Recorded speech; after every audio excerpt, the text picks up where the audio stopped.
హైడ్రా అధికారుల బృందం అండ్ ఇక్కడ స్థానిక అధికారులు వివిధ డిపార్ట్మెంట్ నుంచి, ఎండోమెంట్స్ నుంచి, పోలీస్ నుంచి, ఇతర రెవెన్యూ, ఇతర విభాగాల నుంచి అండ్ స్థానికంగా ఉన్న కొంతమంది నాయకులు వీళ్ళందరి ఆధ్వర్యంలో ఒక కంప్లైంట్ మాకు వచ్చిన ఏదైతే గనక ఇక్కడ మన గోవిందరాజు స్వామి ఆలయం జగద్గిరి గుట్ట ఈ కుత్బుల్లాపూర్ నియోజకవర్గంలో ఇక్కడ ఏదైతే ఉన్నదో ముందు కొలను, అది ఏదైతే గుండం ఉన్నదో దాన్ని కబ్జా అవుతున్నది అనేటువంటిది ఒక వీడియో నరహరి గారు అక్కడ అయ్యగారు వారు పోస్ట్ చేసింది, అది మాకు దృష్టికి రావడం జరిగింది.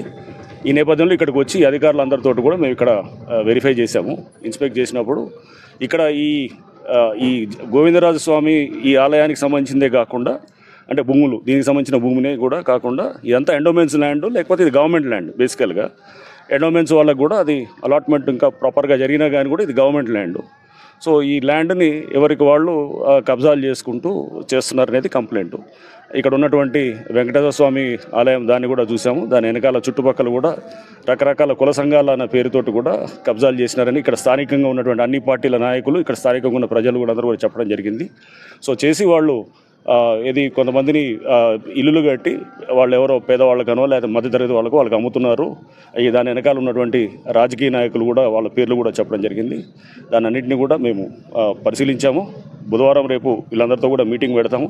డీటెయిల్స్ అన్నీ తీసుకున్న తర్వాత మేము తప్పకుండా చట్టపరంగా అంటే ఎక్కడైతే నోటీసులు ఇవ్వాలో అక్కడ నోటీసులు ఇస్తూ మేము వారికి మొత్తం ఈ భూమి ఏదైతే ఆక్రమించుకున్నారో కాంపౌండ్ వాల్స్ కట్టి, లేకపోతే ఈ గుండాన్ని ఏదైతే కనుక ఆక్రమించినా దాన్ని కూడా తప్పకుండా యథాస్థితికి తీసుకొస్తాం.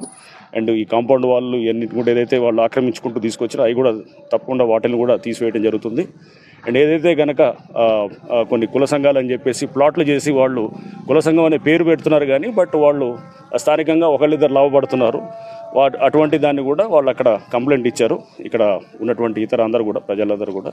సో దాన్ని కూడా మేము తప్పకుండా లోతుగా పరిశీలించి వాళ్ళ మీద కూడా కేసులు పెడతాం.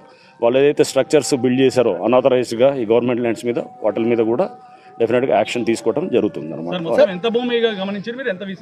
చాలా ఉన్నది. అవన్నీ కూడా మేము వెన్స్డే మీటింగ్ పెట్టినప్పుడు ఎన్ని ఎకరాలు ఇదంతా కూడా మేము అది చూస్తాము. వీలైనంతవరకు అంటే ఆల్రెడీ నివాసం ఉన్నటువంటి గృహాల్ని మేము హైడ్రా ఏదైతే పాలసీ స్టేట్ చేశారో దాన్ని బట్టి మేము వాటిని డిమాలిష్ చేయము. బట్ కొత్తగా ఎవరైతే కడుతున్నారో లేదా ఇది రాత్రి కట్టి అతి తెలివి చూపించి వాళ్ళు వచ్చేసి ఏదో ఒక మీటర్ కనెక్షన్ ఏదో పెట్టి ఈరోజు గూగుల్ మ్యాప్లతో మనకు అంతా తెలుస్తున్నది. సో ఎవరు ఎప్పటి నుంచి ఉన్నారు, ఇల్లు ఎప్పుడు ఉంది, ఎప్పుడు కట్టినారు, ఇవన్నీ కూడా మనకు తెలుస్తున్నది. సాంకేతిక పరిజ్ఞానాన్ని కూడా వాడుకుంటూ వాళ్ళు ఎప్పటి నుంచో గతంలో నుంచి ఉంటే నివాసాలు అంటే హైడ్రా దాని ఆవిర్భావం ముందు నుంచి ఉన్నటువంటి అన్నిటిని కూడా మేము ఎటువంటి పరిస్థితుల్లో వాటిని డిస్టర్బ్ చేయం.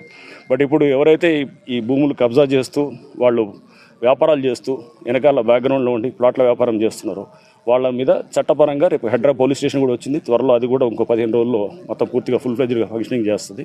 సో చేసినప్పుడు మా వైపు నుంచి కూడా మేము కేసులు పెడతాం. వాళ్ళ మీద నాన్ బెయిలబుల్ కేసులు పెట్టి వాళ్ళకి జైలు పంపించే కార్యక్రమం కూడా చేస్తాం. రెవెన్యూ అధికారులకు ఎన్నిసార్లు ఫిర్యాదు చేసినా వీళ్ళు ఇట్లనే పట్టించుకోవట్లేరని స్థానికులు ఆరోపిస్తున్నారు సార్. రెవెన్యూ అధికారులు ఎవరైతే ఇక్కడ అధికారులు నిర్లక్ష్యంగా ఉన్నారో వాటి మీద కూడా మేము తప్పకుండా ఒకసారి మొత్తం ఫ్యాక్ట్స్ తీసుకున్న తర్వాత సంబంధిత గవర్నమెంట్కి మేము నివేదిక రూపంలో వాళ్ళకి కూడా తెలియజేస్తాం. పరికి చెరువు కూడా వెళ్తాము. ఇప్పుడు అది దాన్ని అక్కడ కూడా కబ్జా అవుతూ అక్కడ కూడా చేస్తున్నారని అన్నారు. తప్పకుండా వాటిని కూడా కరెంట్ డిపార్ట్మెంట్ మీటర్లు ఇష్టానుసారంగా ఇస్తారు సార్. దాని మీద కూడా చేద్దాం. అది మేము గవర్నమెంట్కి రాస్తాము. అది మా పరిధిలో లేని అంశం కాబట్టి నేను తప్పకుండా ప్రభుత్వానికి నివేదిస్తాం. కంప్లైంట్స్ చాలా మంది వస్తున్నారు. మనకు ప్రజావాణిలో వస్తుంటాయి, లేకపోతే ఇట్లా ఏముంది వాట్సాప్లలో వస్తుంటాయి, లేకపోతే మీడియాలో వస్తుంటాయి, లేకపోతే డైరెక్ట్గా చాలా మంది మాకు ఉత్తరాలు రాస్తుంటారు. మెయిల్ హైడ్రాకామే వస్తారు. వచ్చి మాకు ప్రజావాణిలో చాలా మంది వస్తున్నారు. వచ్చి ఎవరీ మండే మాకు ఉంటుంది. ఆ రోజు కూడా వస్తుంటారు. ఒత్తి సోమవారం కాకుండా కొంతమంది అపాయింట్మెంట్ తీసుకొని రోజు ఒక 10 మంది వస్తుంటారు. అట్లా మా మండే మటుకు పెద్ద ఎత్తున వస్తున్నారు. వచ్చి వాళ్ళందరూ కూడా మార్నింగ్ నుంచి నైట్ దాకా కూర్చొని పొద్దున పోయిన ఈ లాస్ట్ సోమవారం అంటే భోగి ఉండే, అంతకుముందు సోమవారం పొద్దున 11 నుంచి రాత్రి 9 దాకా మేము కంప్లైంట్స్ తీసుకొని తప్పకుండా పరిష్కారం చేస్తాం. అన్నింటిని కూడా టైం లోపల చేస్తాం.